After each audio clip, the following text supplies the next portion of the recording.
L'une des composantes les plus importantes d'une salle de conférence moderne est la possibilité d'effectuer une conférence vidéo. Il existe de nombreuses excellentes plateformes de vidéoconférence, Skype, Webex, GoToMeeting, etc. Mais ils souffrent tous d'un problème commun, la webcam de votre ordinateur. Cette petite chose ne peut pas fournir les fonctionnalités de haute qualité nécessaires à un appel vidéo professionnel.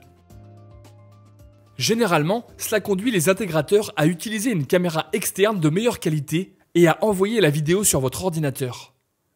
Il existe de nombreuses caméras USB, mais elles ont aussi leurs propres faiblesses. L'USB n'est pas conçu pour supporter de grandes longueurs de câble. Vous devez donc implanter des extensions USB coûteuses et compliquées à déployer sur le terrain.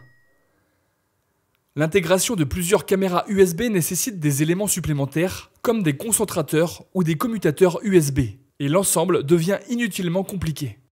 Une alternative consiste à utiliser des caméras HDMI qui amènent aussi leurs propres problèmes. Il est également compliqué de l'envoyer directement à un ordinateur, et vous devez maintenant ajouter une matrice vidéo HDMI qui nécessitera également un système de contrôle. Sans oublier que vous utilisez simultanément la vidéo, le contrôle et l'alimentation des caméras, et tout cela peut être fait de façon beaucoup plus simple. Faites la connaissance de la caméra Q6. C'est mon nouvel ami. PTZ2060, comment ça va?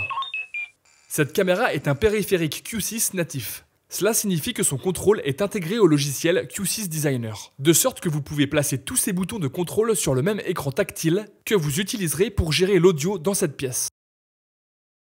De plus, il s'agit d'un périphérique PoE, c'est-à-dire qu'il est alimenté par un seul câble de catégorie 5. Cela signifie que vous installez un unique câble dans la salle, de la caméra au commutateur réseau. Ce câble envoie la vidéo, le contrôle et l'alimentation, puis Q6 va gérer la bascule entre plusieurs caméras. Cela permet à n'importe quel nombre de caméras présentes dans la salle d'être envoyé à n'importe quel nombre d'ordinateurs portables ou fixes. Et quelle est la qualité de ces caméras ? Eh bien, nous enregistrons cette vidéo avec une de ces caméras. Jetons un coup d'œil dans le miroir. Ces caméras peuvent diffuser jusqu'à 30 images par seconde sur le réseau en Full HD 1920 par 1080. Elle dispose également d'une sortie HDMI et SDI pouvant produire jusqu'à 60 images par seconde et alimenter simultanément la vidéo dans les codecs matériels et logiciels, ce qui permet d'utiliser la même caméra pour les deux applications. Bien, maintenant regardons comment nous pouvons implanter cela dans le logiciel Q6 Designer.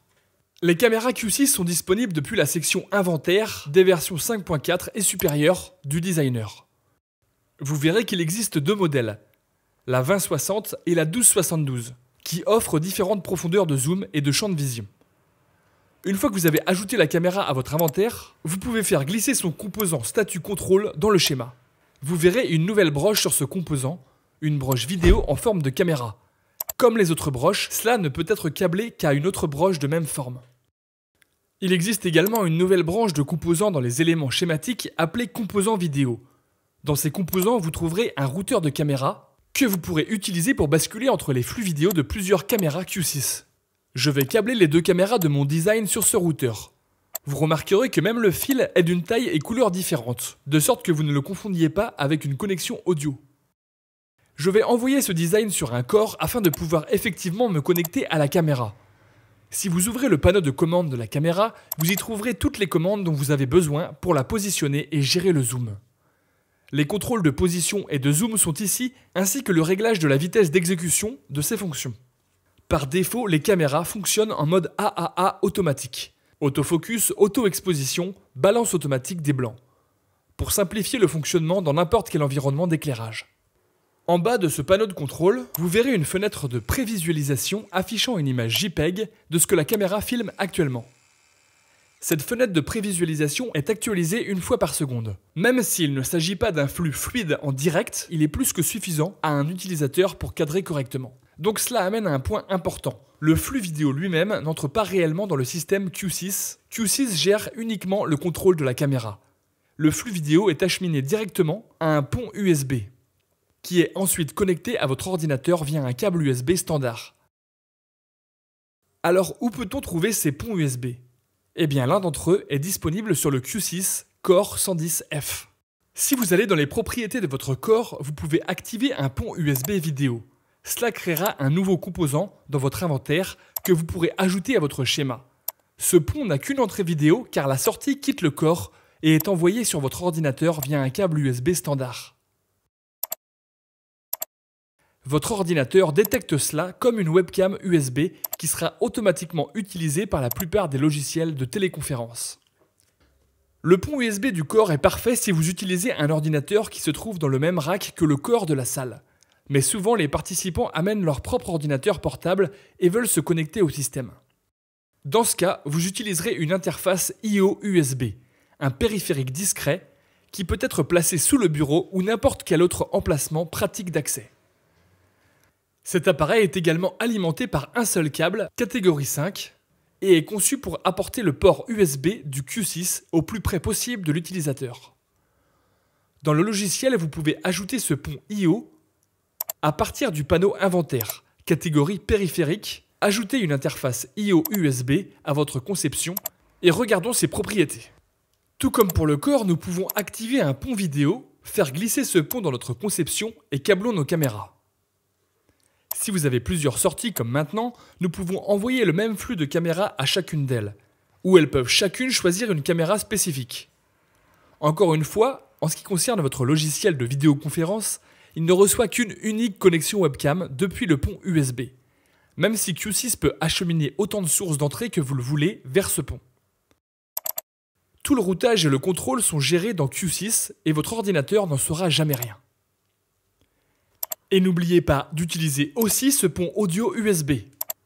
L'audio de votre salle de conférence, avec tout le traitement et l'annulation d'écho que vous fournissez pour les microphones, peuvent être envoyés au pont audio USB et à votre ordinateur en même temps et avec les mêmes câbles que vous utilisez déjà pour la vidéo.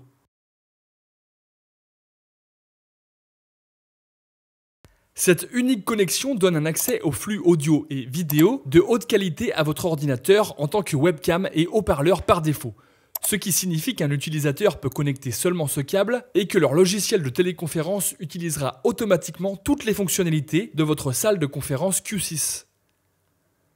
Quelques derniers détails que nous avons ignorés et que je veux souligner.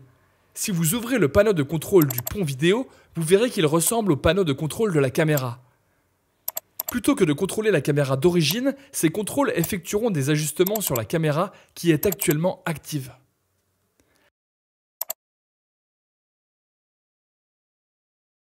Cela signifie que vous pouvez placer ces contrôles sur l'UCI plutôt que de proposer un ensemble différent de commandes pan, tilt, zoom pour chaque caméra.